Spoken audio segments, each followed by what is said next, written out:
originally the local people were those engaged in the mine activities here before the coming of the Europeans.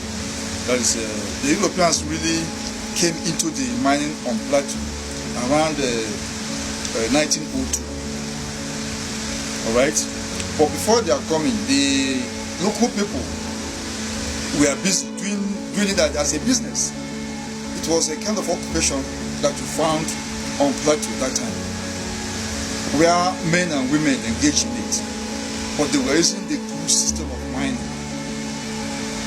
So it was when the Europeans came and discovered the tin and other minerals available in large quantity on plateau that they now came with their own instruments and now developed the mine activities just as we have it today.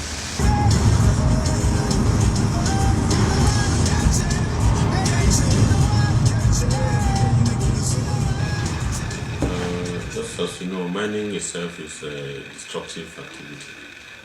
You have to disturb the earth's subsurface before you reach where the ores actually are.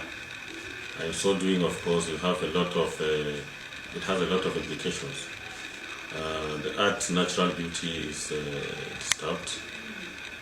The soil structures are disturbed. Of course, waterways which flows in the subsurface are also disturbed, and by implication to agricultural soils, which is agriculture is practiced mostly on the surface of the soil, the surface of the earth. It's also disturbed. So you find that it has a lot of implications, which also generate secondary implications too. But the primary implications are what I'm just telling you. The scenery, the beauty of the subsurface, of the earth surface is disturbed. Agricultural production is hindered.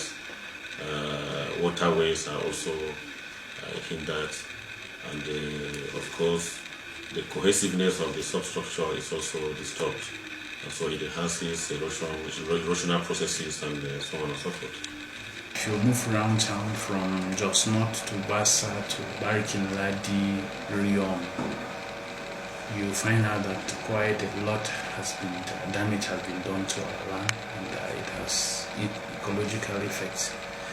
As a matter of fact, apart from the land being as it is now, and most of the ponds are there, and which has caused a lot of hazard, particularly to the inhabitants, close by. We've had cases where some of the mining ponds today have radioactive elements which are dangerous to human lives. I only heard the government announce, as recent as January this year, announced that these ponds, especially the one at Bukuru, is radioactive. And it was emitting a lot of dangerous, substances into the atmosphere, and people shouldn't go close, or else they'll be affected. So there was a notice right there, but I have not heard of anyone in particular who has been affected with these things. Even though these things don't just happen like that. It's after a number of years you then begin to see the effects of radioactivity in people.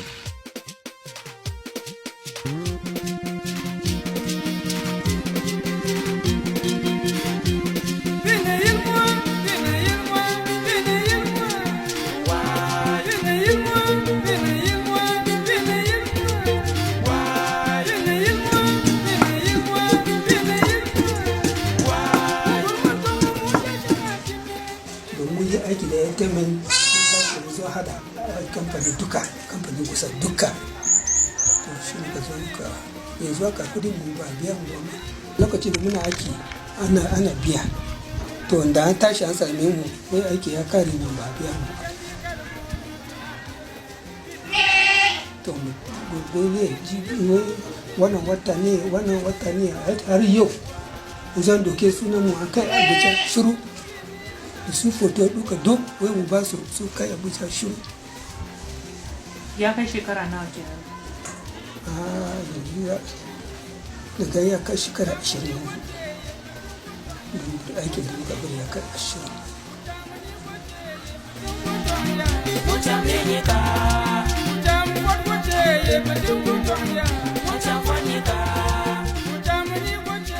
We did not maximally benefit from the mining industry because it was controlled by individuals that were given multinationals, individuals and multinationals that were given licenses and authorities to mine, and they were supervised by the federal government. The proceeds also goes to the federal government. I mean, the taxes goes to the federal government directly, not to Plateau State government. And so we didn't directly benefit much from the mining activities. But indirectly, as I told you, there are one or two things that we got to benefit. And so I will not say completely we lost out completely, but we didn't maximally benefit the way we would have loved to have benefited. If you look at the environmental problems that we have just as we started, you know that the companies inflicted a lot of damages to our environment, and they left without any reclamation activity. We never benefited from this. We never did. Our parents, the people here in Jos, we never benefited from this. A lot of them left the farms to come do this job because they could get immediate cash, immediate returns, and they just go home and it just finishes right there and then, and the next day they're back to the fields again, mining, and they go home. So that was just all, there was no benefit.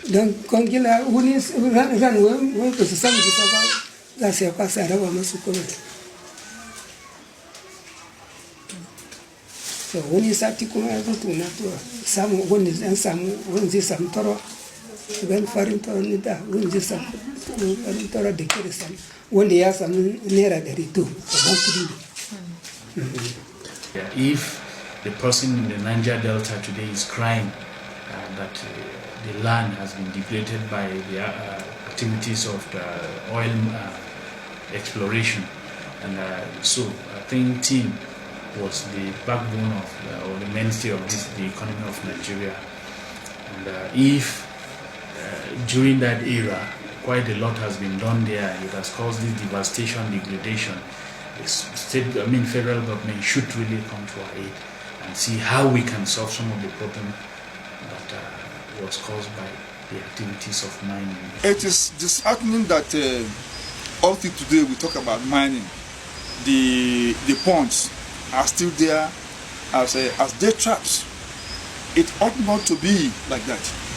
So for these mining ponds to be left open up to today, where you see the children will drown, the animals will drown, the portions could not be developed on any industrial activity, is very bad. And we've made a lot of effort to access some funds through the new mapped project at the federal level, and I think we have submitted our proposal.